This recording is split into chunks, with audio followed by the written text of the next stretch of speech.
Is the Dangote refinery dispute a warning sign for Nigeria's energy future or proof that government mediation still carries weight? Good morning and welcome to another power-packed edition of Business Week. This week, Nigeria narrowly avoided a shutdown as oil workers suspended their strike at Dangote refinery after federal intervention. In South Africa, the rand is staying steady, with traders anxiously awaiting clarity on the future of AGOA. The IMF, meanwhile, signals fresh talks on a new program for Senegal later this month. Here at home, President Bola Tinubu opened his Lagos residence to two of Nigeria's most influential business figures, Bayo, Ogunlesi and Hakeem, Belo-Osagie. And in the markets, system liquidity surges to a record high as the Central Bank of Nigeria adjusts its policy stance. Later in the show, we'll be joined by Dr. Tosin Oshinubi, who is the Associate Director at Salient Advisory, to explore how innovation can strengthen Africa's health supply chains. If you missed the biggest business and economic stories of the week, don't worry, we've got you covered on Arise News. I'm Rotu Sodiri, and this is Business Week.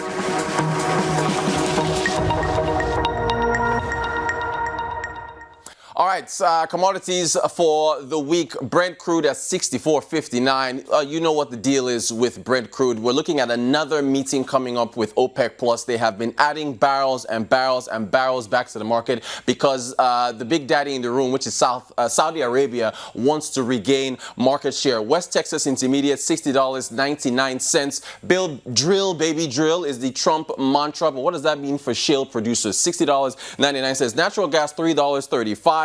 RBOB gasoline at $1.85, and you can see most of the red there. Oil has been on a slide downwards because of oversupply concerns and then also demand. I mean, it's getting cold now.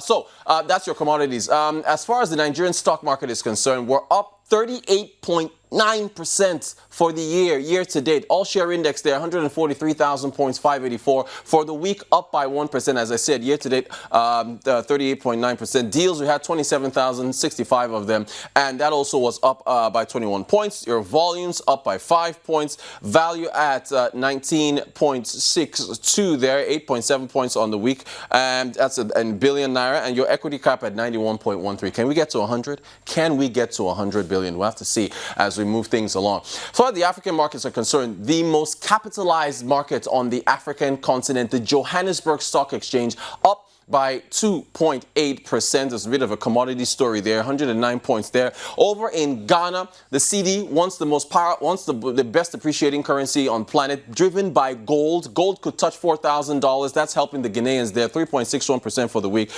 In Nairobi, 178 points, up by 0.3 of a percentage point. And the MASI there, 18,820, down by 2.7 points. So that's your mix with the markets. Now, as far as Europe is concerned, where the Euro Stock 600 up by 2.9 points for the week, 570 points is where we closed. The FTSE 100, where there's the whole talk of the budgets and taxes with Rachel Reeves, 9,491. They're up by 2.2%. The DAX in Germany, the story has been about defense stocks, one of the best performing indexes in Europe so far this year, faltering a bit in the latter weeks, but still up 2.75%. CAC 40 over in France, where Emmanuel Macron is trying to work with a minority government. That's been seeping a bit into the market, still up by 2.6. And then the IBEX 35, Spain, the best performing index in Europe in the third quarter. Uplifts from rating agencies for Spain. GDP growth outpacing the rest of the Eurozone.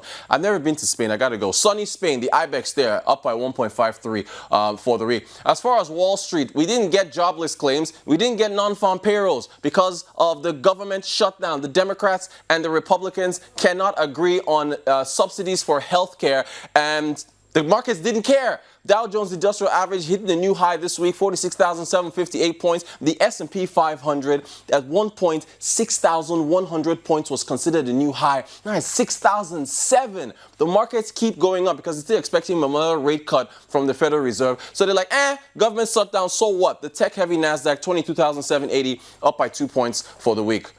They don't care. The markets don't care about the shutdown.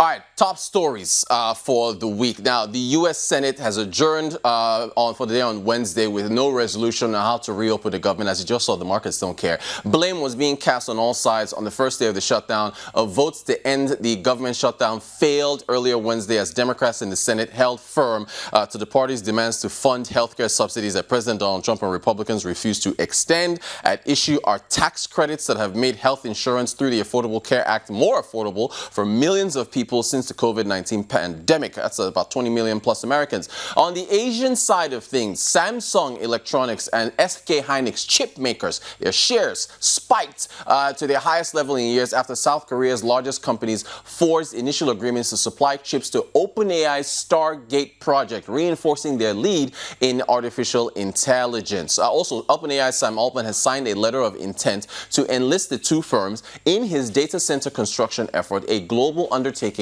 that involves the sector's biggest players from NVIDIA to Oracle and others. The U.S. startup could need as many as 900,000 wafers per month as Stargate expands. And speaking of expansion, well, the valuation for OpenAI, that has completed, of course, a share sale to employees to sell shares in the company at a $500 billion valuation. That's almost as big as Netflix, propelling the ChatGPT owner past Elon Musk's SpaceX to become the world's largest startup. Now, current and former OpenAI employees sold about $6.6 billion worth of stock to investors, including Thrive Capital, SoftBank, Dragoneer Investment Group, Abu Dhabi's MGX is everywhere, and T. Rowe Price, according to someone familiar with the transaction. That boosted the U.S. company's price tag well past its previous $300 billion valuation, of course led by SoftBank in the financing round.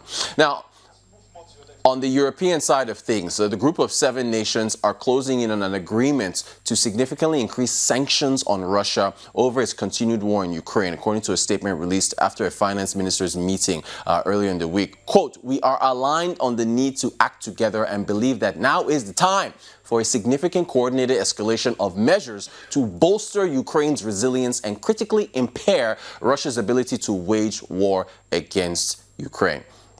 On the African side, the South African rand was steady this week while investors awaited news on whether the United States flagship trade initiative with Africa, which expired on Tuesday, will be renewed. The rand, often sensitive to shifts in global risk sentiment, found some support after Trade Minister Parks Tau expressed optimism over the renewal of the U.S. African Growth and Opportunity Act. That's AGOA. Deputy Trade Director Loea Mumbipita echoed this statement, telling local radio station 702 that both the U.S. administration and Congress appear to be backing an extension. We'll see about that. Meanwhile, the International Monetary Fund's staff expects discussions on a new fund-supported program with Senegal to begin this month. IMF Communications Director said this on Thursday. Kozak said the IMF board will meet this Friday to discuss the Senegal situation, including a debt misreporting issue that put an original program on hold and threatened to derail more support. She added that the IMF was likely to communicate the outcome of its board discussion, but did not say whether the board would consider or approve the debt misreporting waiver needed for Senegal to secure a new program at the meeting. In Nigeria, system liquidity surged to a historic high of about 5.7 trillion earlier this week, up sharply from 4.02 trillion in the prior week on the back of recent policy adjustments by the Central Bank of Nigeria. Now, recall that at the 302nd Monetary Policy Committee meeting, CBN MPC cut the rates, that's the benchmark rate, by 50 basis points to 27%. First adjustment, of course, since about 5 years. Now, alongside the rate cut, the Apex Bank also revised the standing facilities corridor to plus 250, minus 250 basis points around the MPR. It was plus 500, minus 100 before. Now, the policy shift seems to have spurred significant activity in the standard deposit facility, with replacements rising to about 5.3 trillion. In the oil and gas space downstream in Nigeria, the Petroleum and Natural Gas Senior Staff Association, PENGASIN, which represents oil workers, has suspended their industrial action after talks with government officials and the management of the Dangote refinery owned by Africa's richest man, Aliko Dangote. Now, the breakthrough came after several hours of talks. The union had accused the refinery of dismissing hundreds of workers for becoming unionized. Now, but of course, the company declined the claim, saying only a few were fired for what they call sabotage. Nigeria's Minister of Labor reminded both sides that unionization is a fundamental right. PENGASIN had threatened to block delivery of crude and gas to the Dangote refinery, a move the company contested in court.